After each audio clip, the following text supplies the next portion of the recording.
Hello, everybody. We are live. Um, and for those of you who don't know, we are streaming on X, Twitch, and YouTube. So if you're following us on one of those platforms, make sure to follow us on some of the other platforms. Um, so what I'm gonna do before we start is I'm gonna just go ahead and fix the audio. There we go. And yeah, so first of all, thank you to everyone for tuning in. I hope that you're going to enjoy this. I know it's a little bit late for some of y'all. I know in Europe it's mostly 2 or 3 a.m. And yeah, it is what it is. Like I said last time, we're trying to figure out times that work for everybody. So if if you like these timings, let me know. If you don't, then let me know in the comments down below and the replies and all that. I'm just checking to make sure that it is streaming on all the right platforms before we get going. And like I've said before, the whole idea with these streams is to get closer to you guys and keep building the community that we've built here at Bloggranagram and just have fun. So that's the goal. So welcome to the stream. As you can see here on to my left, so over here, we have the Twitch chat overlay. Depending on how this does, I might do the YouTube overlay instead. So I guess we'll see what happens with that.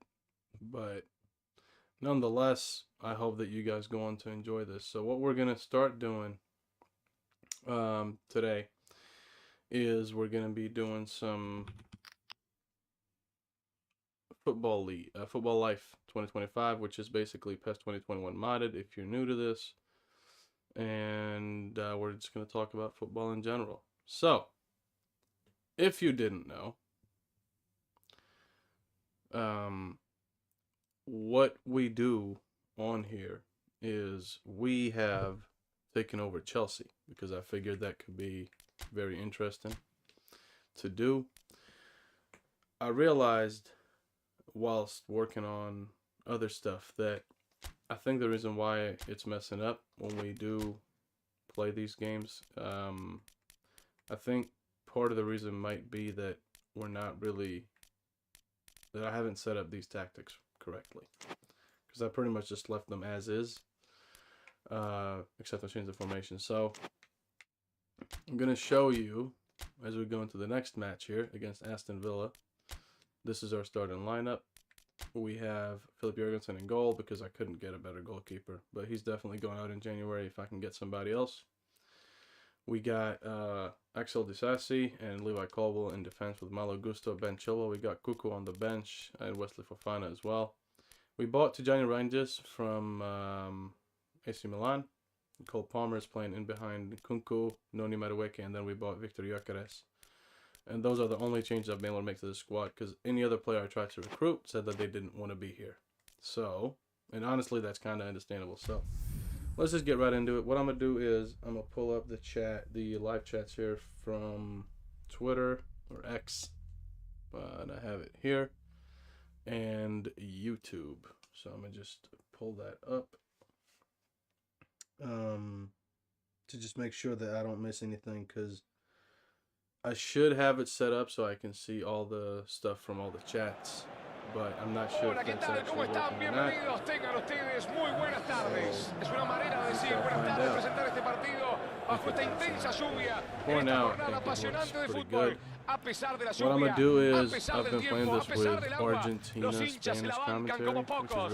A pesar del agua, a pesar del clima, a pesar del viento.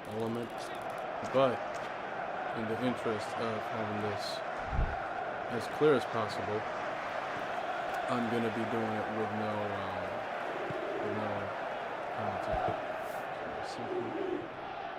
Yeah, and if you have anything that you'd like us to do with these streams, let me know in chat. Again, the whole idea with these streams is to build the community even further and make some stuff that is interesting to you guys and gives you ideas when Barcelona or whichever club you follow goes into the transfer window. So that's sort of the goal behind it, as well as just, you know, I realize that I've been playing a lot of football life lately, so why not turn it into content, you know? That has to be fun. Raf, come on. I will say this, for those of you that tuned in last time, right? If you saw how we played and how poorly we did in some aspects, I gotta say, the fact that we've attacked within like 3 minutes is probably a record. And for those of you interested in this game, it is completely free. So if you would like me to go over the aspects of getting this game and all that, let me know.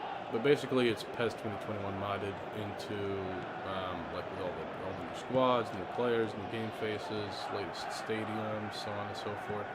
Like with all the adjustments made to said stadiums, new commentary lines and all that.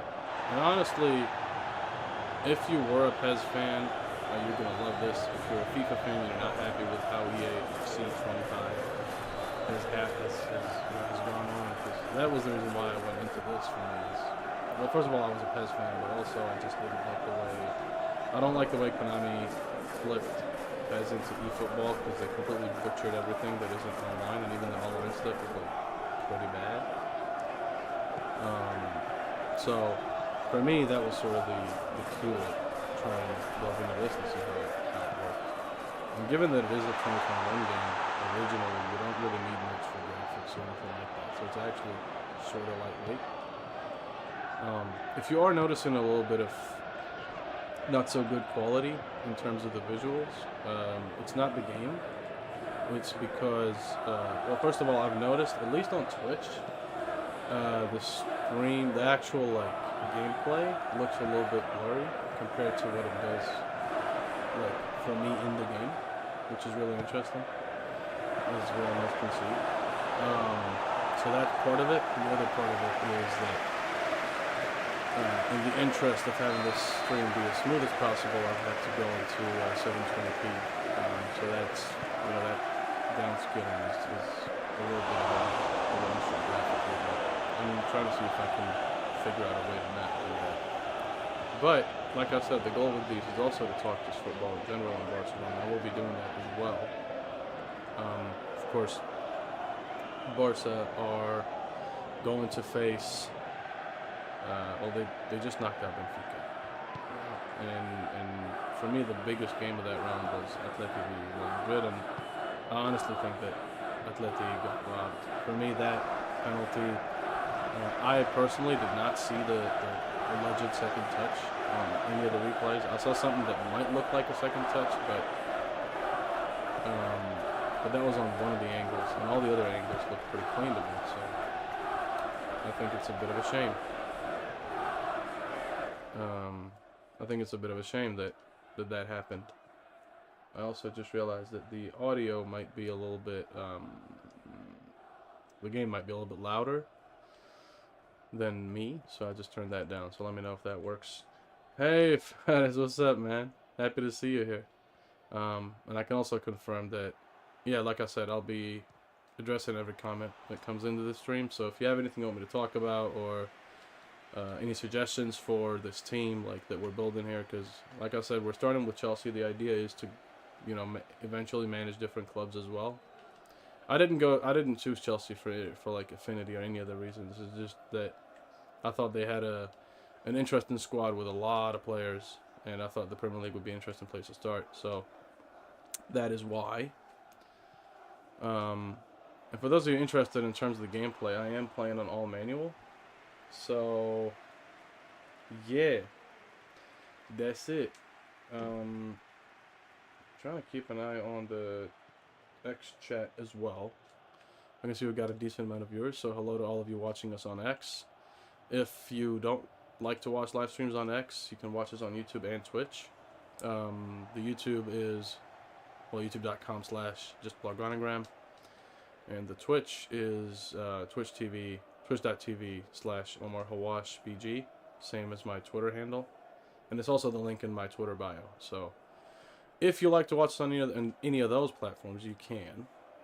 So feel free to do that.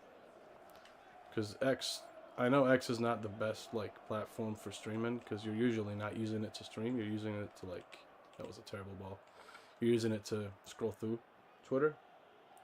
So I think we might concede a goal here, but it is Ollie Watkins, so I have faith in that he'll miss. But yeah, man, that's the ideas behind these streams. And like I said, I'm still trying to figure out exactly what engages you guys and what makes this fun to follow, so let me know.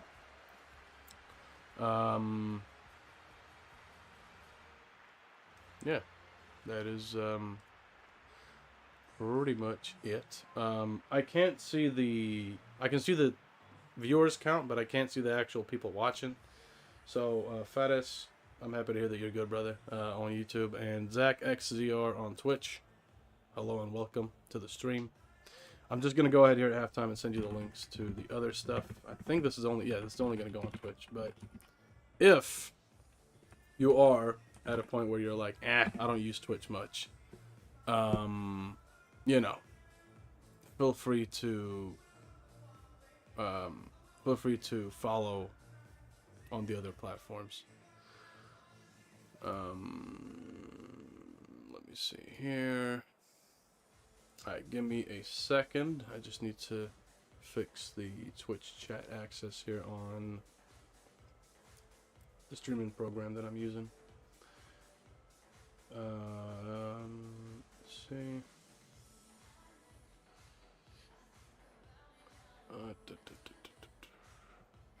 Yeah, it might be lagging right now because I've got a shit ton of programs open, but just deal with it, man. It's not the end of the world. Alright, let's see. Can I do that now if I click chat here? No? Alright. And that should do it in just a second. And we should be good to go. And I should be able to use the Twitch chat through here. Which obviously makes life a whole lot easier for me, as well as for you guys. There we go. And alright, I think that's it. Yeah, there we go. That's it. And then let's do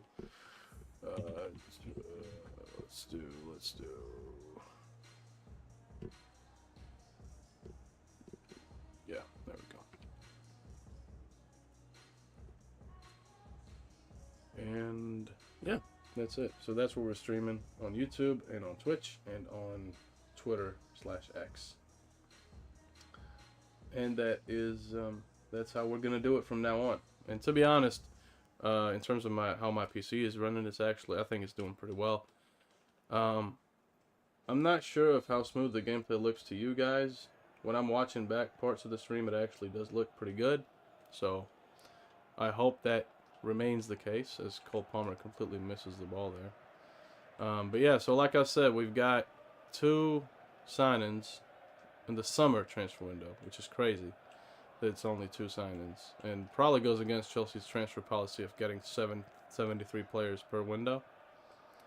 And those 2 players are to join the Rangers from AC Milan and Victor Gyökeres from Sporting.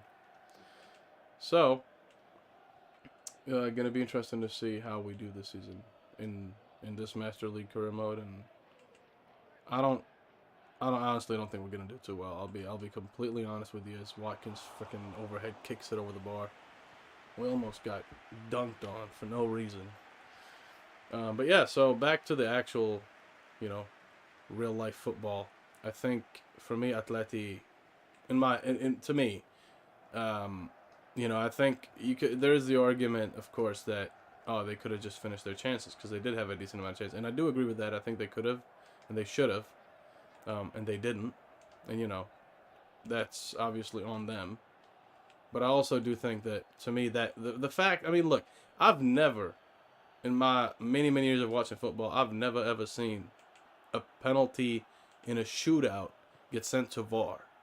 And not even to mention that, from what I remember, we didn't even get to see like the actual VAR review. You know, usually if foul or penalty or whatever it's called, you don't really see the VAR review. If the ref is sure of it, he'll just ask, "Hey VAR, what do you think?" And they'll say, "I bet, do it." And then later we might see the VAR images if he does go to VAR. But you know, given how slow VAR usually is when it comes to like big decisions, Enzo, what are you doing?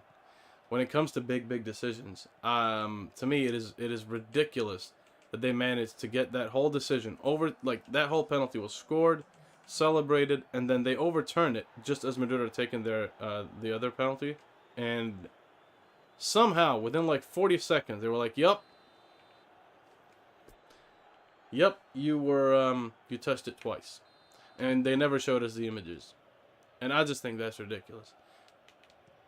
And even on the replays that we saw, which were not VAR images, they were just straight up replays of the penalty. It wasn't like, you know, sometimes you'll see like a free kick or something, or a foul or whatever, and it'll be like, "Oh yeah, you know, as you can clearly see, this isn't like on the replay, right?" That was not an as you can clearly see. The fact that we had to see 5 angles before people started going, "Oh, you know what? Maybe there was a second touch." I just think it's ridiculous, because if that second touch was there, why wouldn't he have noticed it the first time? You know what I mean? Like I'm not technically saying that Real Madrid are getting some help, but you know what I mean. It's just ridiculous, man. Like, also, look, Atleti should have finished their chances 100%. Cole Palmer he's been trash this game. My gosh, man. He just keeps misplacing passes. You know, I just think for a game like that, of that magnitude, and given how Atleti played, they deserve to at least, like, have a fair penalty shootout. You know what I mean? Like, if you're going to say, "Oh, yeah, they did not deserve to win," or, "Oh, yeah, they should have just taken their chances." All right. From that whole game, did anyone see Jude Bellingham or Vinny do something where you were like, "Okay, damn, he just got unlucky"? Because I honestly did not. Gun to my head, I did not see anything from those players to say, "Oh, yeah, you know what? Maybe they did deserve the win." You get what I'm saying? Like, and it's not to say that those players are like, if they do well, then that means the team wins. No, but those two players have, you know, and Kylian Mbappe. And I still, to this day, I honestly think this season, Mbappe has been their best player. You can take that as you wish. I think he's the only player in attack, maybe barring Rodrigo, that looks like he actually tries when the going gets tough. I don't think we see that from Real Madrid with many of their other players. I don't think they have that mentality, that attitude in them. And I think the only player that has shown that has been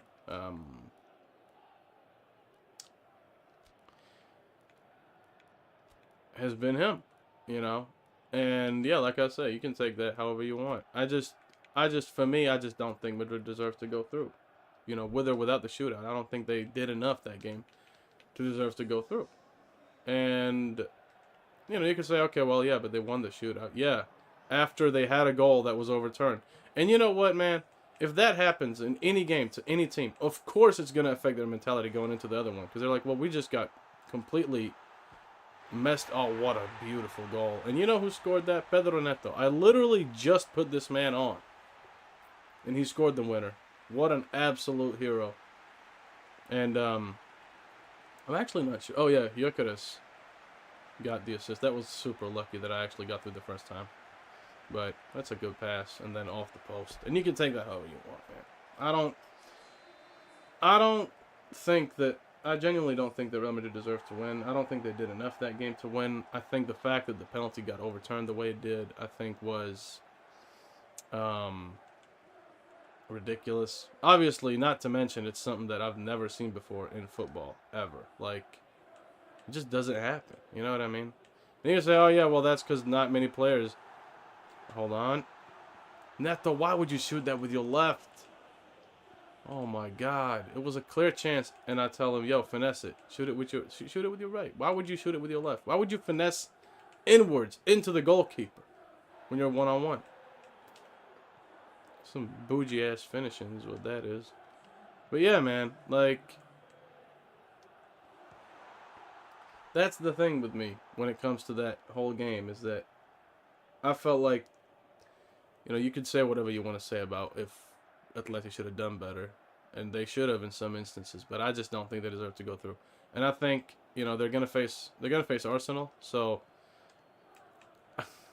I don't know how I feel about that. Because yeah, you could say, oh yeah, well they just completely cooked the hell out of PSV Eindhoven, but it's also PSV Eindhoven. You know what I'm saying? It's the same thing I said to people when they were like, oh yeah, but PSG just won. What was it? 10-1 on aggregate against Stade Brest, and it's like, yeah, but it's Stade Brest. It's not like they're not doing it against big teams. You know what I'm saying? And Arsenal, I don't think they've had a hard, they have not had a tough road to get where they are in the Champions League. So they haven't really faced any big teams where you're like, oh, okay, no, they might be in trouble, and they still overcame it. And I just think that's going to bring a really interesting complexion to that match because it's not going to be easy, obviously. Speaking of Arsenal, we're facing them on October 28th. And I want to say something as well about this game while we're at it. Not the Chelsea-Arsenal game, but this whole game, Football Life 2025. Obviously, it's built on PES 2021. And if you think about the fact that these cutscenes were part of PES 2021, and then you look at how EA have done it with FC25, I honestly think it's criminal. Straight up. That it is the way it is. So here's what we're going to do. Pedro Neto, you have earned yourself a start because, well, you scored the winning goal. That's not Pedro Neto. And Felix is going to be here. I didn't see much of Felix that game for the time that he was on the pitch. I really do want Gordon to do well, so I'm going to try and get him in. Oh, come on. There we go. Oh, yeah, he's the other guy that we signed. We signed 3 people, my fault. We signed Gordon, we signed Reinders, and we signed Pedro Neto. So that was it. But yeah, let me guys know what you guys think, like, of those games in the Champions League. The PSG Liverpool game I thought was super interesting. I think for me, this PSG team is the most likable PSG team that I've seen in my lifetime. Like maybe barring the one with Verratti and Ibra and Cavani, I think this is probably the most likable PSG team that we've seen in newer times. And that team beating Liverpool, who have been doing quite well. Also on the account of the entire Premier League just feeling like it's falling apart in terms of the level of the teams that we're seeing. Like you look at Manchester City, they're absolutely falling apart. And I refuse to believe that it's only because Rodri got injured. You know what I'm saying? Like, if he was like the force of their attacking football, then you could say, okay, maybe. But he's the force in transition. But it's not like they're having problems creating chances as much. They're just not able to finish them. And they genuinely, I don't remember which game it was that I saw recently of Cities, but they just looked so lost. Like, as a team, they looked so lost with the ball, without the ball. They just looked completely discombobulated for some reason. And then today they drew 2-2 against Brighton. So, I just think that is also something that people need to take into account. Like saying, okay, yeah, PSG beat the team that's currently leading the Premier League, sure, but the Premier League is also not seeing its very best moments right now. Like, aside from Liverpool, you could maybe say, oh, yeah, okay, well, Arsenal may be doing pretty well. And then you look at, like, your Nottingham Forests and those, like, that caliber of teams, and you say, okay, well, they're doing pretty well. Yeah, but where are the supposed power horses of the Premier League? We're not seeing any of that this season at all. At all. Like, Chelsea used to be a power horse in the Premier League. They've slowly come back to, like, being at a decent level, but even then, it's like, okay, well, it's just not the same. You know what I mean? It's absolutely just not the same. And I just think you need to take that into account when you talk about the Premier League and talk about their clubs and you talk about their players. Like, it's not what it used to be, and maybe that's okay. But that might also be a reason why Liverpool have not been tested as much this season, and going into the Champions League against the PSG team that, regardless of the fact they are in Ligue 1, have been flying high. You know, it's just not, you know. But I will say for PSG, if Barca ultimately do end up facing them if they beat Arsenal, I don't 100% remember how the draws are set up, but if they do face them, I think it's going to be pretty interesting to see how that game goes, because Barca are flying. They're doing really, really well this season, obviously. Under Hansi Flick, I think he's completely rejuvenated this team in every single way possible, like mentality-wise, the finishing, the build-up, the transition, the offside traps. I mean, he's really done a phenomenal job with this Barcelona squad in a way that I don't think many people... I know for a fact that not many people would have expected it. You know, for me, I was really happy when Hansi Flick signed, but I also said, well, he's taken over a team that's pretty much in shambles for a lot for a large part. It was in shambles when he took over. You know, and also like post the whole Negreira thing, and well, maybe not so much the Negreira thing, but just in general, like there was a lot of stuff going on at the club that did not speak too well about the club. You know what I mean? Like, it's not like he came into a club that's doing well and he's supposed to take us to the next level. Like, he came into a club that, first of all, the club was not doing well. You know, we saw that with the Dani Olmo and the Pau Victor and the Vitor Roque, like the whole registration thing for him in the winter, right? So it's been a lot. You know, it really has been a lot. And I think for him to come in and still manage to really do that and build the team in the way he has, I think has been absolutely crazy. Not to mention that players that, you know, we heard a lot of, oh, you know, this player needs to leave, Frankie de Jong. I think even Ronald Araujo has managed to do decently. I don't think he's been phenomenal by any stretch of the word, but I think he's been pretty good. You know, he's been decent. Eric Garcia as well. Like, you know, as we reported on Bloggeranagram, Garcia was going to leave, but the reason why he stayed was because Hansi Flick said, yeah, no, you're not leaving, buddy. I want you for the rest of the season, right? And, you know, when you think about that and the fact that, yeah, no, people are like, oh, what, Eric Garcia? That's the guy you want, you know? But, no, he's done really well. He's shown that he still has something that keeps him at Barca. And I was actually having this discussion with somebody earlier today about Barcelona's back line and the issues that Barcelona have had in defense both this season and prior to this season. And, you know, before we'd say, oh, yeah, no, we need a fast center back to, like, really combat the pacey wingers and the pacey strikers in the Champions League and in La Liga and all that, right? That's not really necessary this season because obviously Barca play with the offside trap and it's working wonders. But I think that's also the reason why players like Ronaldo Araujo are struggling a little bit, because Araujo used to rely on his pace to, like, get back, right, and defend and outpace and you know, do a lot of the stuff he used to do as a defender. He used to rely a lot on his pace. But this system does not require you to rely on your pace. It requires you to really just rely on your intelligence and your football IQ and understanding of your fellow defenders, right? That's why players like Inigo Martinez are thriving, because you don't need to have pace. You just need to be physical, and you need to be in a state of mind of understanding, like, this is my back line, this is where Koundé is standing, this is where Balde is standing, this is where, and whoever else in that center back pairing is standing, right? You just need to understand that and see, okay, where are my midfielders? What are they doing? Who are they pressing? Who are they pushing? Right? And that's it. You don't need pace. And that's why Araujo is struggling partially. And also, obviously, the obvious other reason is that, well, he's coming back from a long-term injury. And that takes time in its own. On its own, that takes time. And, you know, if he came back to the same system that was there before he got injured, then you could say, okay, well, he's just fallen off. But he has to get used to a whole new style of play for the defense specifically. And, you know, a lot of patterns in terms of their runs and holding their runs and curving their runs and all that. Like, it's not just basic defending. People think it's just basic, oh, how could he not have held the line, man? What a, you know what I mean? It's not that. It's not that easy. Football is not that easy. If you've played football, I played football for over 10 years, right? So I know that.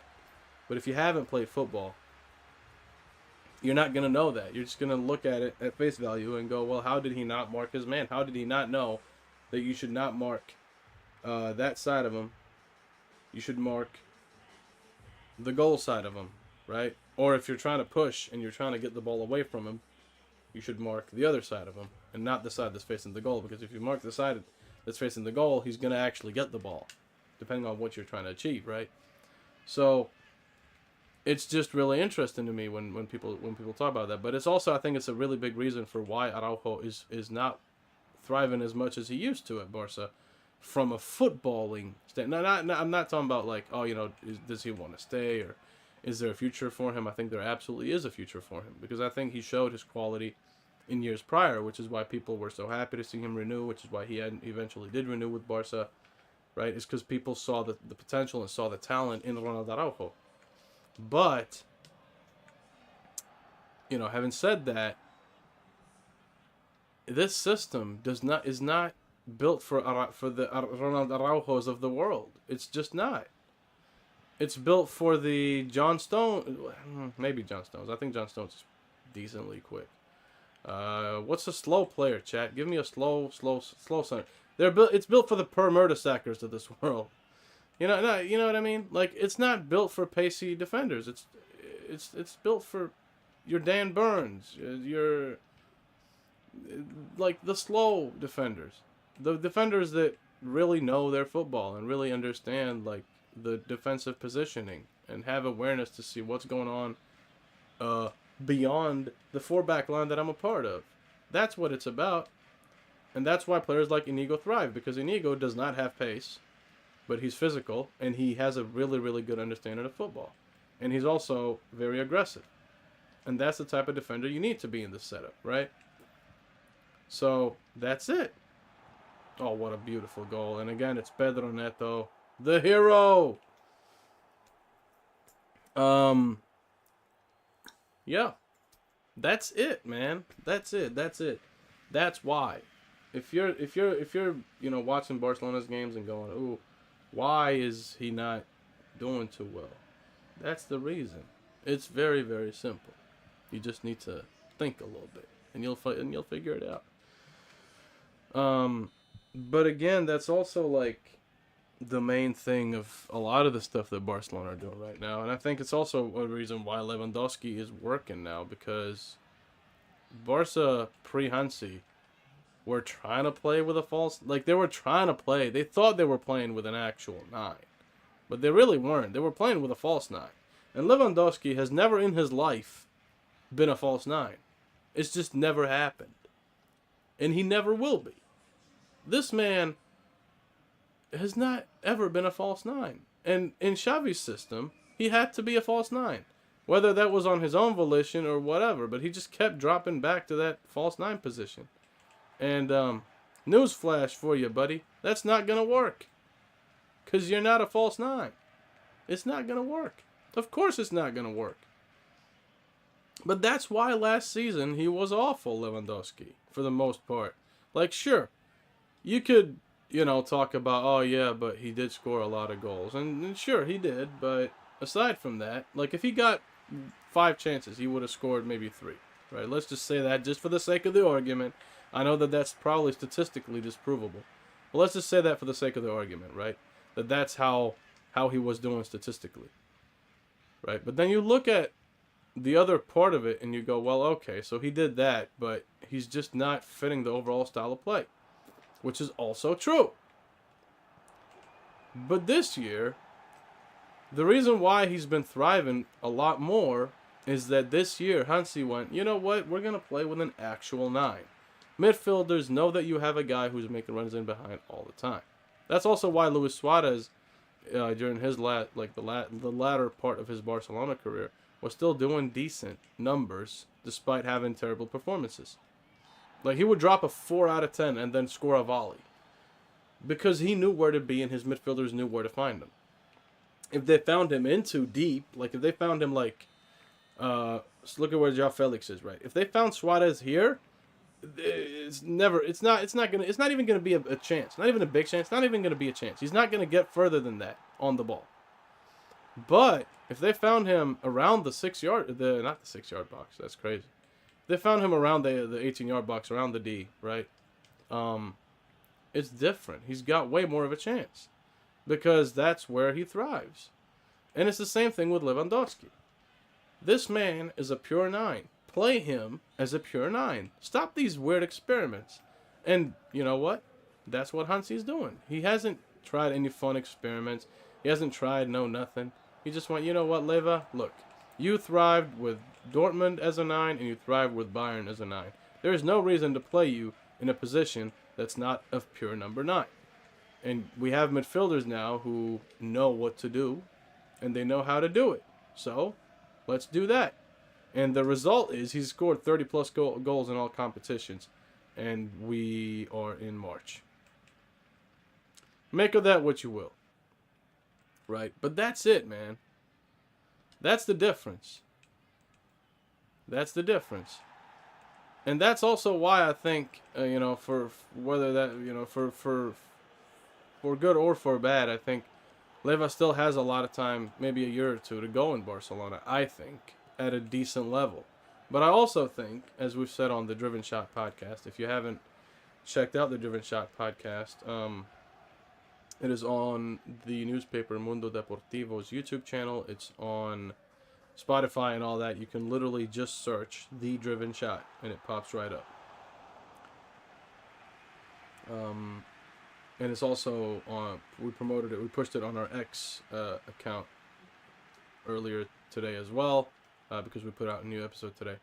But as I said on the episode before the one that came out today, with regards to Lewandowski, I think it's really important that Barcelona start looking for his successor. And the problem with that is that there really aren't many number 9s in the world right now where you can go, oh, they're really good and or would fit in Barcelona. There really aren't many.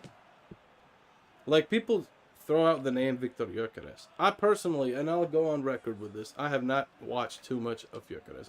But what I have seen from him has been promising. He definitely does look like a very good striker of the ball. He's got very good technique, and he's decently skillful, from what I've seen. Now, with that in mind, does that mean that he's definitely a Barcelona player, like a Barcelona type player? Not necessarily. Those two things are not. They're not synonymous. And it's the same thing for a lot of the other players that the other names that people throw around. I think Isak might be a good fit at Barcelona, but then you also have to ask, should Barcelona get a real number 9, or should they get a false 9 type player? Like, should they get a Julian Alvarez, or should they get an Alexander Sørloth? I guess the analogy would be there, right? And that's a question that people have to ask when they talk about whether Barca need a new striker, to which the answer will always be yes, as long as a 34-year-old Robert Lewandowski is at the club as the main striker. Do Barca need another striker? Yes, they do. But who? What names out there could you mention to go, oh, that guy is definitely a person that should be at Barcelona? I honestly don't see many players that fit that bracket, because Barca's style of play is so different to a lot of the other styles of play in the world, especially now under Hansi Flick. It's far more defined, it's far more refined. It's just not the same as what it has been.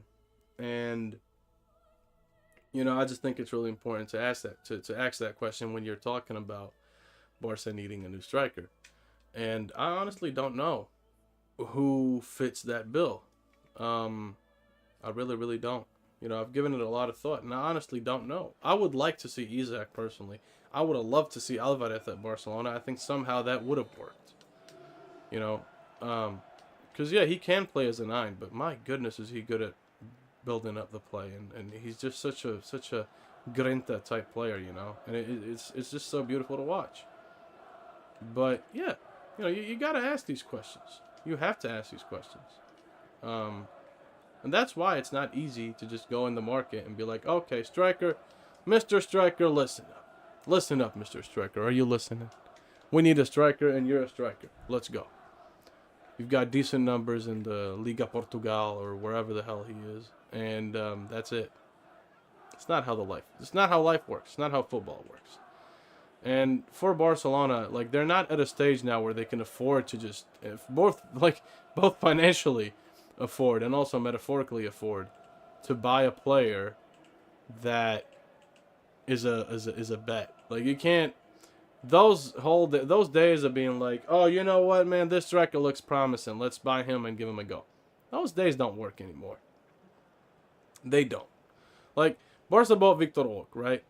And without him even playing, they were like, all right, look, brother, it's over for you, right? And they sent him to Real Betis on loan. And then halfway through the loan spell, they go, you know what? Nah. You can forget about that. You're going, where do you want to go? You want to go to Brazil? Okay, you're going to Palmeiras. And that's it. And that whole thing was just really, really weird for me because, you know, not very often have I seen players be recalled from, like, the middle of their loan spells to get sold. But with Real Betis, and at this point, I honestly wonder why Betis even do business with Barcelona anymore. Because Barca did the same thing with Emerson Royal, right? He was loaned out although that was a different setup, because when Emerson Royal was bought, which I think was from Atletico Mineiro or Palmeiras, I don't remember specifically.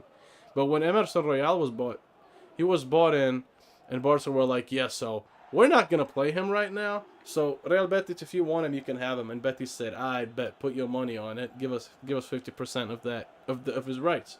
So they did that. And then the idea was that he would be on loan for 2 years. That was the deal. That he would be on loan for 2 seasons, right?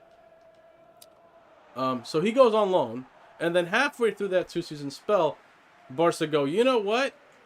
Let's sell him. And Betis were like, okay, give us the money then. And so that's what happened. And I think, from what I recall, Betis got the better end of that stick, from what I remember, right? Which is just really interesting in how that business went down. And then now Barcelona were like, yo, you know what? We don't really want to use Vitor Roque right now for some reason. We've barely given him a chance, but we don't want to use him right now. And Real Betis were like, okay, we like him. We're building something here. We got Isco.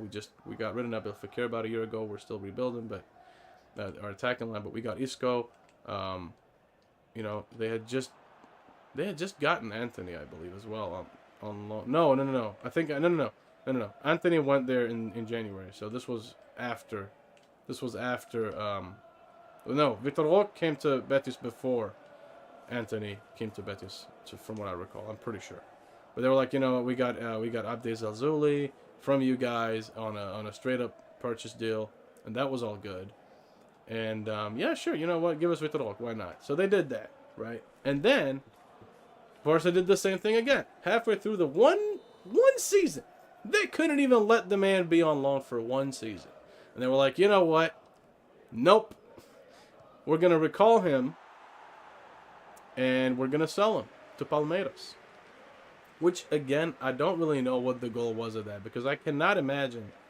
I have a really hard time imagining that he was on, like, an extortionate wage bill. So I just don't understand why Barca would be such in a hurry to sell him, because he was on loan at Real Betis, and you'd have to assume that Real Betis were covering at least part of the wages, right? So that whole thing was just really interesting to me to see that unfold, and Real Betis to have that happen to him twice in the space of like 3 years or whatever it was, right? It's just really weird. And you know, if I was Real Betis, I don't think I would do any player business with Barcelona anymore, unless it's a straight up purchase, because anything else is just not working. All these loan deals are just getting cut off because Barca suddenly realized, like, oh yeah, we don't want this player at all, actually. How about that?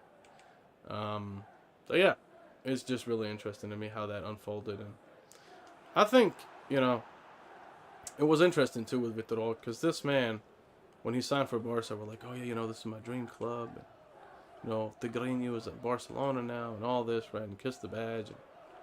And then went to Real Betis on loan, and then like in his second game, I think he scored a goal, and then it was a very fluky goal, might I add, and then kissed the badge.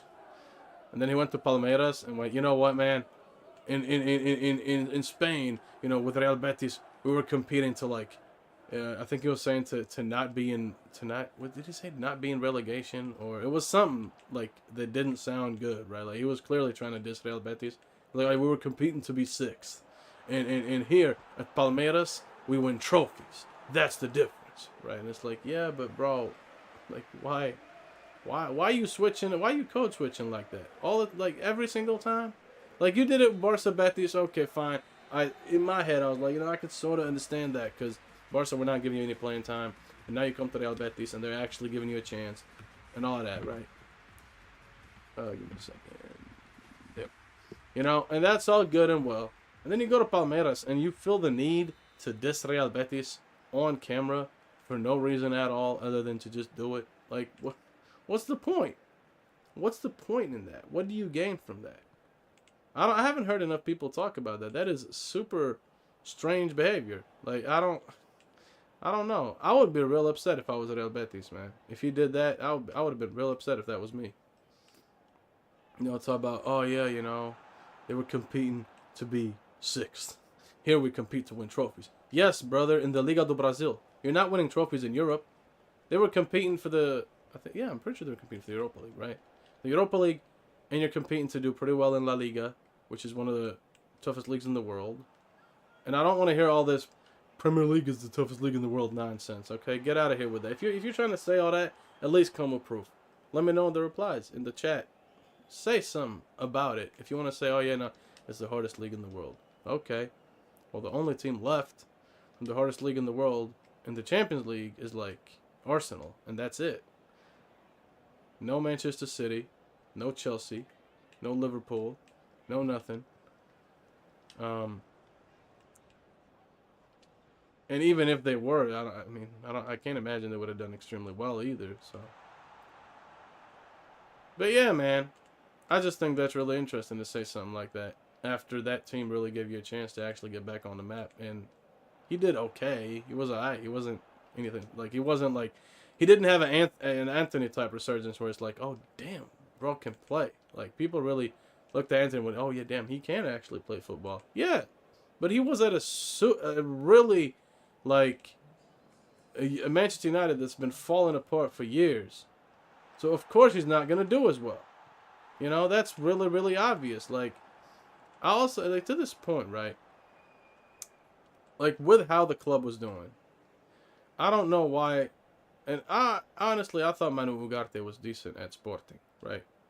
And then he went to Paris, and then he was like, yeah. And then someone made the decision to say, he's gonna leave, and he went to Manchester United of all clubs. Why? Why would you go there? Why would you say yes to that offer? Like, it's not a good offer. The club is not doing well. Every legend at the club that has since not found himself at the club, like even, Rio Ferdinand, Roy Keane, all these players have talked smack about how United are being run. And look, unless he's on some Ben White type behavior where he's like, I don't watch football, and he also does not read what happens in the world of football, and he did not know the whole Glazers and the Ineos or Ineos or freaking however you want to say it, all of that, right? Unless he, in some weird way, in some, miraculous dimension, decided, I'm not going to read the news. They get in my head a lot, right? Like, unless that's what happened and he somehow did not know about the ownership issues that they had at the time. And I'm pretty sure we got this signed way before Ineos came to the picture, but, people were obviously talking a lot of bad stuff about the Glazers and how they were running the club, right? So you look at all of that, on top of the trouble that they're having in terms of how they're playing on the pitch and their results in the Champions League and their results in the Europa and the Conference League and the Premier League, and just the complete dysphoria that is Manchester United. And you look at that as Manu Ugarte, who's very much still on the rise. He's still very young. Let's give that ball away. Incredible. Incredible. We conceded to Plymouth Argyle and we're going to get out of the cup. Unbelievable. That was awful, by the way. I need to lock in. But You look at all of that and you go, you know what? Yeah, that's where I want to go. Like, United's problem has been that every single part of their, like, of the, the defense has missed a proper defense, right? They don't have a proper defense. And they haven't had a proper defense for years. Aaron Wan-Bissaka is the only one that, came close to actually doing well. Lisandro Martinez, it's taken him 5 years to figure out that, oh, that's how you defend in this league. Which is fair enough. But you can't be the only one. Harry Maguire at Leicester City was doing pretty well. Was doing pretty well with the national team. You're going to shoot that, god damn it. Right, you look at all of that and you go, okay, so they don't have a defense that knows how to defend.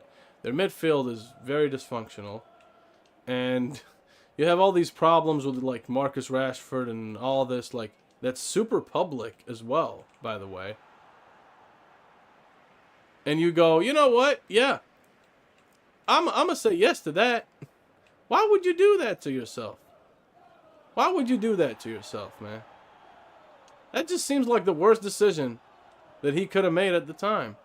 And with a player of his talent and the fact that he was really, like, getting on the map, like, around Europe, like, people were talking about him a lot.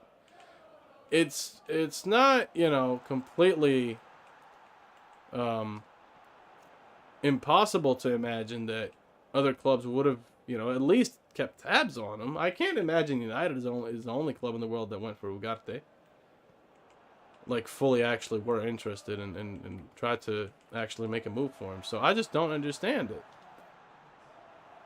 I just don't understand why you would be a player on the rise and go, you know what, I'm going to go to Manchester United. Unless it's for the money and maybe playing in the Premier League and we just got knocked out of the cup. That's crazy. I told you this season here in Master League is going to be a fiasco. But you know what I mean? It just doesn't add up to me. It just does not add up. I just don't understand it. For a player like Ugarte to go, yeah, I'm gonna go to United. It's the same thing with a lot of these other players that decide, oh yeah, let me just get the talk thing going here actually, because I'm yapping a lot. When it comes to Chelsea, right? Because I'm gonna say Chelsea because Chelsea is the team that we're running with right now. As you can see here, we got knocked out in the first round of the FA Cup. That's crazy, man. And then we have, oh my gosh, okay. All right, I need a breather. But when you look at how that went, it's just really weird, right? With Chelsea, like how they've just fallen down completely. And you look at some of these players that go, yeah, no, I'm going to go to Chelsea at this point in my career. It just doesn't make sense to me. Why would you choose a club like that? Why would you choose a club like Mark Gue or Pedro Neto? Like, I get that for Neto, I get he wanted to step up from Wolves, right? I can understand that. But Chelsea? Really? Like, is this... I want people to tell me this in the comments, man, because I'm not sure if I'm just tripping or what, but for me, it feels like people are looking at Chelsea and going, like players are going, and no, I can fix that. I can fix that football club, man. I'm that good. You can't, man. You can't. It's a dysfunctional club. It's a dysfunctional club. It's the same thing with Manchester United. It's a dysfunctional club. One player can't fix it. Why would you risk your whole career going there when you know they have like 20 midfielders, 15 or 30 strikers? Why would you go there? If it's a position where they very clearly need reinforcement, like if it was a goalkeeper, I'd say, all right, cool. You're gonna struggle to win anything. But that's okay, because you're going to be the main goalkeeper. Because you're like the best goalkeeper at the club, objectively speaking, right? But why would you go there as a midfielder or as a striker? I don't understand it. Even if you want to say like, oh, the history. Yeah, but you're not going to live in the history. You're going to live in the now. You're going to live in the now. You're going to go through these moments now with the squad that's here, with the manager that's here, with the club staff that's there. That's all part of it. That's all part of the experience. So why would you go to a club that's struggling so much? And you could say the same thing for how Barcelona were doing, but that was also very evident in the signings that Barca made because they wouldn't make good signings.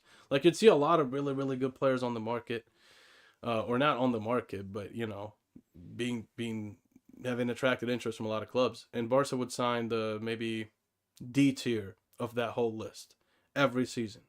And you go, why? Well, yeah, obviously, because Barca could not attract players that had the caliber that people thought Barca needed to get. And you need to build with what you can. But a lot of the stars, like the star players of objectively smaller teams or teams of lower caliber that haven't won as much, right? A lot of the players that leave those clubs to go to bigger clubs in England go to Chelsea, go to Manchester United. We don't see Arsenal sign a lot of people. I think that's also part of the transfer policy there with how Arteta's building his team. I think he's very selective with the players that he wants to go there.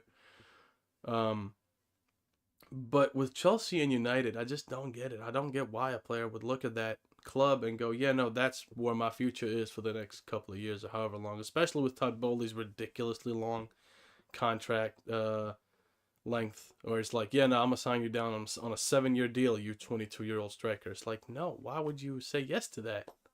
I don't care how much money you get. It's a bad footballing move, man. Same thing with United. It's a bad footballing move. And I know that if every player says that, obviously you're not going to get any of the good players. You're not going to be able to actually like grow as a team and get to higher standards and higher volume of trophies and all that. But it just doesn't make sense to me. And I would love for someone to help me make sense of that, because it's really been on my mind lately. And I just can't make sense of it in the slightest. I just can't. And look, man, if any of y'all are United fans or Chelsea fans, I do apologize, but I'm just out here spitting facts. And that's what these streams are going to be also, is I'm just going to be, telling y'all how I feel and hearing what you guys feel, and we can have a little discussion. We can talk about it, and we can see what's up and what's not. You dig? That's it. It's that simple. That's the point of all these streams and all this stuff, is that I just want you guys also to have a space where we can discuss this stuff that, that we don't talk about on the Driven Shot podcast, which is mainly Barcelona focused, or, on our tweets, where we do focus on Barcelona a lot, but we also do focus on European football to an extent. But like, obviously discussions like this are not as easy to have as when you're watching it on your phone and I'm sat here in a room and talking into this very, very beautiful, might I add, microphone. Right. So that's sort of the point. So, tell you what I'm going to do. I am going to be right back. And then, yeah, because I'm seeing there's a decent amount of you here. So, actually, if you want me to do anything on stream here, whether it's football related, looking into statistics, or whatever the hell it is, let me know, man. Let me know in the chat. I'll be back in a couple of minutes. Maybe like 5 to 10 minutes. So take your, get a drink or do whatever you want to do for 5 to 10 minutes. And I will be back. Let me know in the chat. I know you, like I said, we're doing this on Twitter, which is X now. I don't like Elon Musk, so I refuse to call it X. So I'm going to just keep saying Twitter until it's like legally unfeasible to do so. We're also streaming this on Twitch and on YouTube. So what I'm going to do is I am going to post the Twitch link here, because I just realized that the chat is to my left. That's my left. Yeah, there. So you should be able to see that on all the platforms that you're watching on. So follow us there, or subscribe, I guess is the right word for that. If you're on YouTube, it's subscribe, and if Twitter and Twitch, follow us.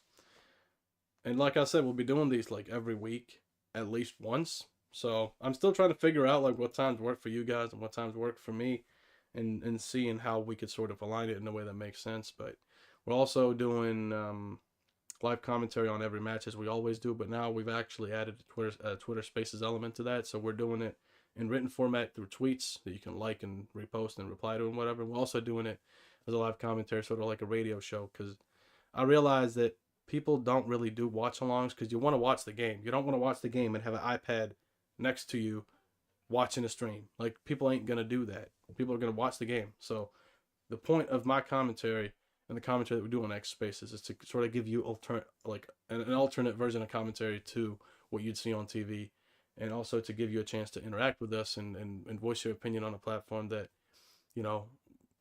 you might not otherwise have. So that's sort of the goal with that. So with that said, I will be right back. Get yourself a drink or whatever the hell you want to get yourself, and let me know in the chat while I'm gone if there's anything you'd like us to do on stream. Whether that's I'm gonna do it right now when I'm back. So let me know, and let me know if you have any suggestions for the whole Master League career mode thing that we're doing, and I will be back. So yeah, be back in like 5-10 minutes. So yeah, let's take a break.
What is poppin', chat? Welcome back.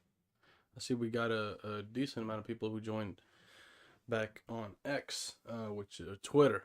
I'm not going to call it X. I know I said I wasn't going to call it X, and I just called it X. But it's Twitter to me, and it always will be. So, we are on Twitter, on YouTube, and on Twitch. And every stream we do will be on those platforms going forward, except for the live commentary, which will be on Twitter Spaces. So we're going to be doing commentary for games on Twitter Spaces and on Twitter. We'll be doing that tomorrow for the Atleti Barca matchup as well. Now, like I've said before, and I will continue to say it, if you have any ideas or anything, just let me know in chat. And your chat has been awfully quiet today, so let me know that you guys are alive and watching and having fun and all that. Because again, the whole idea behind these is to it is to bond more with you guys and give you guys a platform to talk to us and us to talk to you and all that good stuff. And we will be gradually getting other people from Bloodground and Graham in here as well. And who knows, if this stream thing goes up and starts growing more, we might make it more football, more of a talk show type thing. But I don't want to do it. I don't want this to be like a thing where it's like just me talking for most of the time and just, like a 3-hour long podcast or whatever. That's not my goal. So I want to interact with you guys, and I want you guys to interact with me, and I want us to have fun and do stuff on here together. So what we're going to do now, we're slowly reaching the end of the stream. So what we're going to do is we're going to go back into a Master League where we're doing our career mode, and we're going to play one more game. And then that is it for the stream today.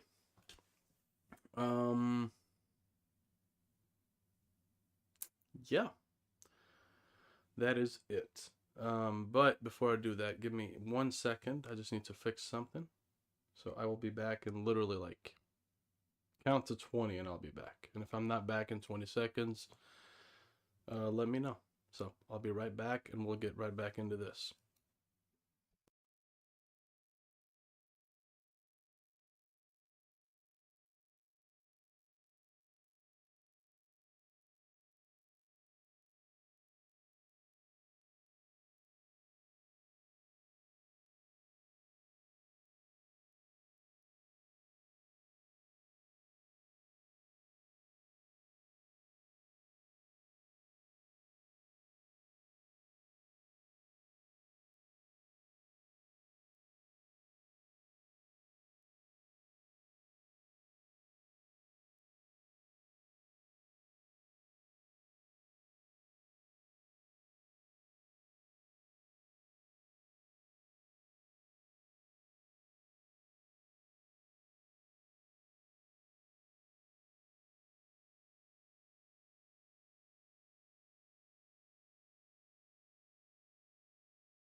Ha! Bet you thought it'd be longer than 20 seconds. You were wrong. So let's get right back into it. All right. So, for those of you that are unfamiliar or just straight up ignorant, we're doing a Master League / career mode where we're managing Chelsea. For the sake of how funny it would be, I'll put Xavi as the coach. Not that I think he'd ever go to Chelsea, but who knows? So, our track record is 1 win. We got knocked out of the cup, and I believe we drew the first game.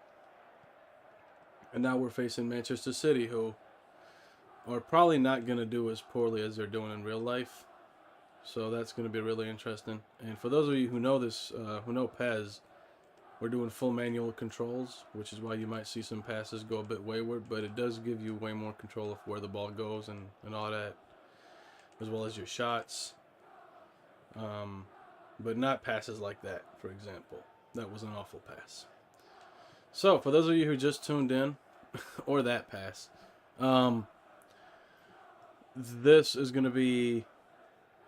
I honestly think this has been a lot of fun. Like, I know that chat has been very quiet today, and I hope that won't be a pattern.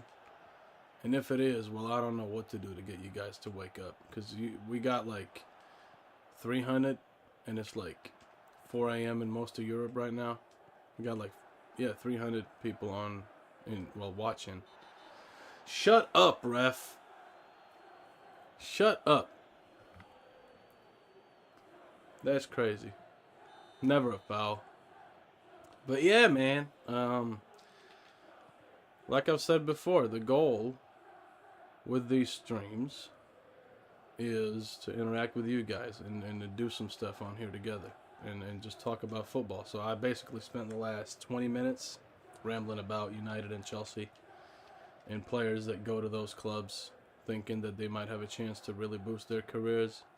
I think if you do that, you really need to take another look at what you're trying to do with your career, because I don't see how that could be a good move for anybody. Chelsea are paying money for players that are not performing, and players are a club where I'm getting sick of this referee already. And players are going to clubs that they genuinely have no chance of really succeeding in. That's not a foul? Are you kidding me? I'm getting really sick of this ref already, man. Those 116 charges are about to be 117 if this keeps happening. But yeah. So I just spent 20 minutes talking about that. And that's something that I don't really talk about much on, like, at Twitter or whatever. Like, it's not something that I really voice my opinion on a whole lot. But it is on these streams. So these streams are just going to be me talking about football in general. And, we'll talk about Barca as well. But we'll also talk about other stuff that just is football in general. And I think that's why these could be, well, at least for me, they're really, really interesting. Because, again, it's not something that I do a lot. And also it gives me a chance to interact with you guys. Because I really think we've built a great community with Bloganagram over the last almost 7 years now. 7 years in June. And, interacting with you guys is always fun.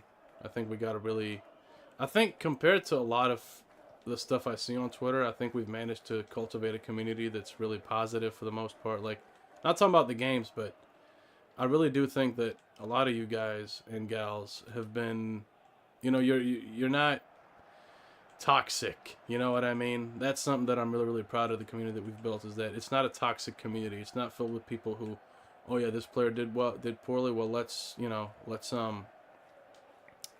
threaten his family or whatever, like you see with some of the other, followers of other, just general pages.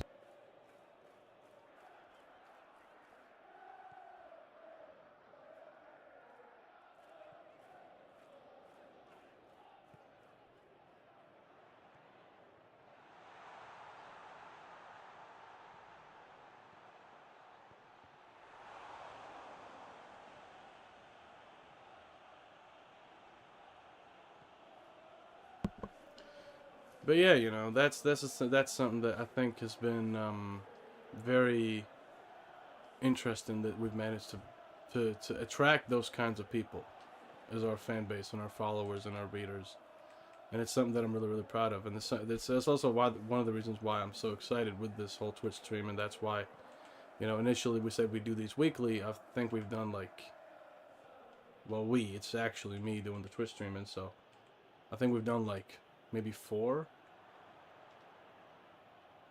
So, no, 3 so far, I think. And it's honestly been really, really interesting. And a lot of fun. So I hope you guys enjoy it as much as I do. Because I really do enjoy this. And like I've said before, I think we'll I'm hoping it'll be a bit more, I'm hoping there will be more engagement from you guys' end as well. So just let me know in chat, your thoughts, your opinions, something you want to see on stream. It doesn't have to be games. It can be anything else as well. It can be us looking through, depending on copyright, obviously, because Twitch is very, anal when it comes to that, right? But, if you want to see, us rewatching old highlights or something, we could do that. That could be fun, So let me know. Let me know. That is a terrible pass. God damn it. Cole Palmer has really not been living up to the hype in this game. And also in this season, I think not even the first half. I think he was pretty good in the start of the season. I think he had a ridiculous season last season. But other than that, I think he's really just not been as good. And I don't know if that's the system. I don't know if that's just him having a purple patch. Let me know, chat. Do you think that Cole Palmer's season this season is his actual level and he had a purple patch last season, or what do you think it is? Because I honestly don't really know what's up with him. Because I think when I saw him at Manchester City, I thought he definitely, this was like in the I think it was in the FA Cup when he scored what I believe was his first goal for Manchester City in an official competition, and he had a press conference. He was like not like a press conference, but like he was in the mixed zone after the game, and they asked him like, oh yeah, like what do you expect from yourself, etc. And he was like, yeah, no, Prem goals soon come. And then he didn't actually play in the Prem after that for City, or if he did, he did not score. And then he went to Chelsea and he just started banging in goals and just being ridiculous and basically having the same type of season that Bruno Fernandes had for Manchester United in his first season when he joined in January from Sporting, right? It was kind of the same thing, but just in Chelsea and with an English player, which I thought was really interesting. But again, it's like the same thing, right? Because Cole Palmer came into a sort of a Chelsea in discord, right? It's the same thing with when Fernandes joined United. It was not a United that was like thriving by any stretch of the imagination, but he came in and really just helped transform that attack and became a super crucial player. And now we're seeing a completely different Cole Palmer. Oh, come on. I don't know why I put Madueke on the pitch again. I literally said after last game that he lost his spot, right? Or the game before. And I decided to like put him back on the bench. And then the game after, I guess I defaulted to the original. Well, not original, but like the lineup that I had back in the actual like game plan menu, like not for that match specifically. And then we lost to Plymouth. And he's not been that good this game either, so I'm not really sure what's going on with that. Let's see if Enzo can... Oh, that's offside. That's awful. And also, that's the thing as well. Like, a lot of the players that we saw, like... For me, Enzo was really, really good in the international tournament before he signed for Chelsea. And then he signed for Chelsea, and he had a pretty good season. Was very, very much instrumental to how they were doing in a positive way. And then the whole thing happened with the Argentina, the chant they did against French footballers and all that on the team bus celebrating the Copa America. And then he came back and he started doing okay, and then after that it went down again. So I'm not really sure. So I nutmegged Bernardo and then I lost the ball. 68th minute, we're hooking a few players. It's over. It's over for you guys, man. Look, when telling you right now, I'm gonna be really honest, because I am. When Joe Felix and this team learns to pass, dribble, and shoot, it's over for everybody. It's curtains for every single team. The only problem is I don't know if he's gonna do that. Oh, that is a good tackle, Benjamin Chilwell, and we lost the ball. I also realize now, because what I did was, so when you play Football Life 25, which again is a modded version of PES 21, the squad list that is put out, because the team that does this is called Smoke Patch, and they do like the transfer window updates. Obviously, for 25, they've pretty much done every single one, but there's still a few that haven't been done. To my recollection, the transfer, because I downloaded the game before the January transfer window, or like in the middle where none of the big, it was before any of the big moves happened. And I guess the database that I used did not have Kyle Walker moving to Manchester, to Milano, and we just conceded the most ridiculous goal of all time. Get out of here. Get out with that, man. That's ridiculous. That does not look very much like Jack Grealish. I will say, like, again, you have to understand, all these game faces are made by modders, like people who are, passionate about the game and passionate about, video games for football. So it's not made by the actual Konami team, because Grealish was not around really when PES 21 came out. So a lot of the game faces that you see are actually made by people who just love football and love PES, and thought that they wanted PES to be better than it was and more refined, because obviously Konami butchered it with eFootball, right? So most of these game faces I think look really good, but there are a couple where it's like, not really. Is he gonna chip me? No, he's not. Get out. And maybe a chance here? No. Okay. Bro, how on earth is Disasi going to have a chance against the tower of Pisa that is Erling Haaland when it comes to headers? How is he going to have a chance? He's not. I can't believe we're getting cooked by freaking 43-year-old Ilkay Gundogan. That's crazy. Also, that's a thing I've been meaning to talk about, actually, about Gundogan as well. Is I don't know. I just think it's really funny how he left City, right? Joined Barca, and then obviously left Barca again. And when he left Barca again, he started talking about on interviews and stuff like, oh yeah, Barca's trainer regime was like, oh, it was so weak and blah blah blah. And it's the same thing I said with Victor Roque, right? Like, I know that for Gundogan, Barca was just another. Like, I know he said dream club, but everyone says dream club. Every player that goes to Barca or Real Madrid is like, oh yeah, no, this is my dream club. I love this club so much, right? But then you look at like what happened when he was at the club and all that. Like, yeah, no, sure, the club was not doing well. Like, you knew this coming into it. It wasn't a surprise. Like, everybody knew how Barcelona were doing when you joined, right? And he started talking about, oh yeah, no, the training regime was like pretty weak and not as intense as like what we have at Manchester City, and ooh, and is that? And it's like, yeah, but why talk smack? Like, what do you gain from that? What, a few clicks? People start thinking you're more funny and, oh, you're so brave, Mr. Footballer, for speaking on what you've seen. I just don't get it, man. Like, but same thing with Victor. That is awful. Come on, man. Yeah, we ain't gonna lock in tonight. I'll be so real. It's not happening.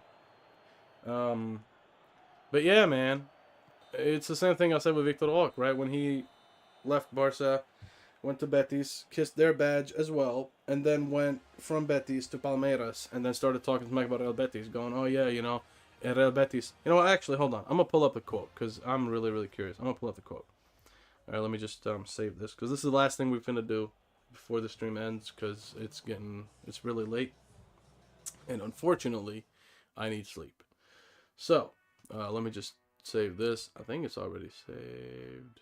Yeah, it's already saved. That we're good. So the next game, which we'll be doing on the next stream, which might be tomorrow, I'm not too sure, because obviously we have Atleti v Barca, but I'll let you know. Already casting doubt on the state of my team. Is it my team? I think it's my team. Why are you talking to me about my team for? Look, man, we'll steady our nerves. Don't worry about it. It's all good, man. But yeah, it's... Again, I just think it's funny to do that as a footballer and be like, yeah, no, man, it's this team is actually, hold on, let me just find the thing. All right, eFootball, thank you for today, and what we're gonna do is give me a second. There you go. That should be it. Hold on. There we go. All right. I think he said something like... I'm trying to find the actual quote. Yeah. At Betis... Can I actually see the original? Yeah. At Betis, we fought to get into the Conference League, and at Palmeiras, we fight for titles. Do you understand the audacity that you gotta have? He's like, yeah, there's a big difference. In Betis, we fought to get into the Conference League, and in Europe. And in Palmeiras, we fight for titles. If you compare them, there's a really big difference. Do you understand how crazy that is? Do you actually understand how crazy that is to say something like that? And see, this is exactly what I'm saying. Even more tone. Hold on, wait. Even more tone considering how cheap. Yeah. You know, and like, look, man. Started for most of his time there at 19. I mean, look, brother, listen, man. Started for most of his time at there at 19 years old. I get it, but he's also on loan. Like, what are they gonna do? Put him on the bench the whole time? Like, obviously, Real Betis signed a new striker. Who did they sign? Who did Real Betis sign? Hold on, I'm curious now. But yeah, Chad, let me know. Do you think that he's in the right to say that, or do you think it's ridiculous? I personally think it's ridiculous. I don't see why you need to do that. I really do not. Transfers and current season. There we go. Who did they sign? Oh yeah, they got Cucho. I forgot about that. When did they sign him? Was that? No, they didn't get Cucho in the winter, did they?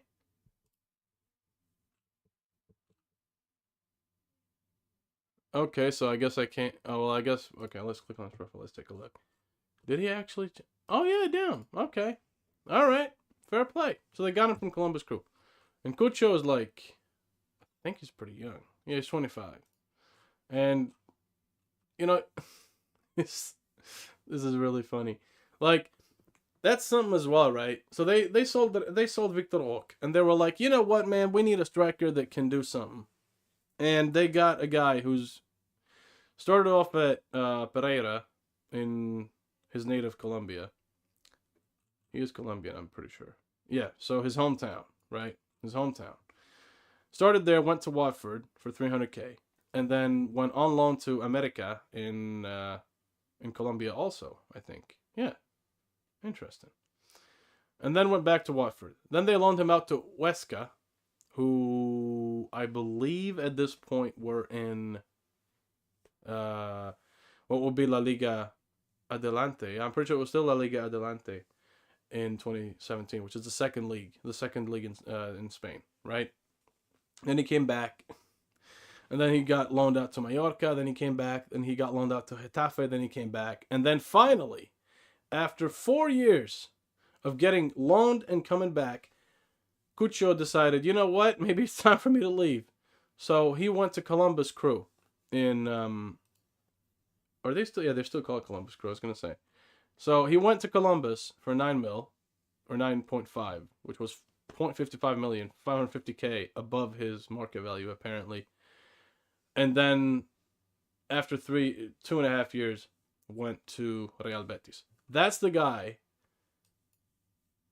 And also they not just that, but they actually got a deal that means that they get. So it was, I guess, 13 mil plus 3 mil in bonuses, and then a 10% sell-on fee, which is a pretty good deal. And to be fair, he's actually done decent. I saw one of their games recently. He actually did pretty good. Well, I'm actually not sure. Has he scored? I think he scored for them. Did he not? Not a goal yet. 4 matches. All right, 4 matches. And in those 4 matches, he did not play in the Conference League at all since joining. So as you can see, he joined on February 3rd. February 8th, he was on the bench. So didn't play. And then he obviously was not in the Champions League squad or the Conference League squad, which I think might just be because of the fact that it's beyond the point of where they can register him for the Conference League. I'm not sure if that rule still applies. I know the rule was there in the Champions League. I think it still might be. But then he played for 73 minutes, so he basically started every game since. Against La Real, where they got a win. And then they defeated Getafe. And then they beat we just went out of it. Getafe. Oh my gosh, I'm not cooking. The oven is off. I forgot to turn the oven on. I'm not cooking at all. So 3-0 against La Real, 2-1 against Getafe, 2-1 against Real Madrid, and then 1-0 against Las Palmas. So they've actually won every game since he joined, which I'd say is a pretty good feat. But it's kind of funny to me that that's the guy that they thought, yeah, no, a guy with that track record is who we're going to, sign to replace Victor Roque. And when you look at Victor Roque's career so far, it's been pretty funny, right? So he's 20 now. Happy birthday to him. He turned 20. He actually signed for Palmeiras on his birthday. But I'm pretty sure that the loan deal was for a season, right? I'm pretty sure it was for a season. So he went on loan. He started, it was Atletico. Yeah. That's where he was. He wasn't at Palmeiras. It was Atletico Paranaense. So he went from there to Barcelona for 30 million, mind you. This is the official, I guess as close to official numbers as you can get, because I don't remember them disclosing the 25.5 fee, so I'm not sure where they got that from. But he was at Cruzeiro after starting off at America, and then went to Atletico, to Atletico, and then from Paranense he went to Barcelona for 30 mil. And it's just really funny to see, right? Because then in August of he joined in January, then in August went on loan to Real Betis, and then I believe it was a 1-year loan deal. I actually want to confirm that in just a second. And then went on loan, he went on loan, and then he came back to Barcelona to just get sold. So he never actually came back, but he basically, Barca recalled him and then sold him off to Palmeiras. And this man has the nerve to say, yeah, no, man, the difference is at Real Betis we were fighting to be in 2 of the 3 best competitions in Europe, which is the Europa League and the Conference League, the 2 of the 3 best continental competitions in Europe. We were fighting for the Conference League and Europa League, and at Palmeiras would fight for trophies. You're fighting for the Liga do Brasil trophy and the Copa do Brasil, or Taça do Brasil. That's it. You know what I mean? That's it. That's it. Is this the St. Paulinho who was at Bayer Leverkusen a couple of months? Yeah! That's crazy, man. But yeah, I just think it's a really interesting thing to say, given that you don't really have much experience, trophies, whatever. You know what I mean? This man played a grand total of... I need to get a soundboard for this because I really want to start doing 5 games, you know? Let's see. How many games do you think? Chat, how many games do you think Victor Roque played for Barcelona? Victor Roque for Barcelona. Take a guess. How many games did he ever play? 0 in the Champions League. 16 in Barcelona. Scored 2 goals and got an equal amount of yellow cards and got sent off once. And 33 games for Real Betis, which honestly is pretty impressive. But this man played less than 50 games. Right? Less than 50 games in Europe. And decided, you know what? I want to fight for the Brazilian trophies instead. I'm not even trying to do all that Conference League, Europa League, Champions League. That's nothing. Not to mention that Real Betis are arguably one of the better playing teams in Spain. I just think it's ridiculous, personally. That's it, man. That's all I got to say. And that's just it. That's it for this stream, y'all. Thank you so much for tuning in. I hope you enjoyed it. I hope that you will interact with me more so it doesn't come off as a monologue. But I genuinely enjoyed this a lot, and I hope you guys did as well.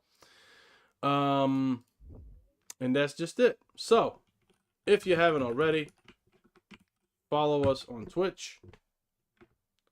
Follow us on YouTube. And follow us on X. And the handles are Bloggranogram on X and YouTube, and on Twitch it is Omar Hawwash BG. So, that is it. Thank you all for tuning in to the stream today. The links are right here. I can't even... There. Those are the links. Follow us and subscribe and all that good stuff there. If you did enjoy this, do drop a like. And that's it. I think I might be going live tomorrow. I'm not sure. I will keep you up to date on that. Follow me on Twitter also. It's the same handle as the one on Twitch, so feel free to follow me there. If you have any suggestions for stuff we can do on stream, do let me know. I'd love to get you guys way more involved than you have been today because y'all have been awfully quiet. And tomorrow, Atleti v Barca is going to be really interesting. It's 9 p.m. local time in Spain. And obviously the game that will either kick Barca up further, well, back up to the to be líderes in La Liga, or it will give Atleti more of a chance. And Real Madrid are currently leading with 2 games in hand. Of course, the Barcelona game against Atleti tomorrow, and then also the game that got postponed for the Osasuna game that got postponed at the Montjuic. It might be so that game is played between match day 37 and 38, so we might not see that until way later in the season. But Barcelona do have a chance tomorrow, and I think coming off after an intense game for Atleti against Real Madrid and the frustration and the sadness that came with that, I think Barca might be able to capitalize with having a little bit easier of a time than what otherwise would have been the case had Atleti advanced in the Champions League. That's going to be really interesting. We're going to be covering that on Twitter. We're going to be covering that on Twitter at Bloganogram, and you can follow me at Omar Hawwash BG. And yeah, we'll be covering that tomorrow.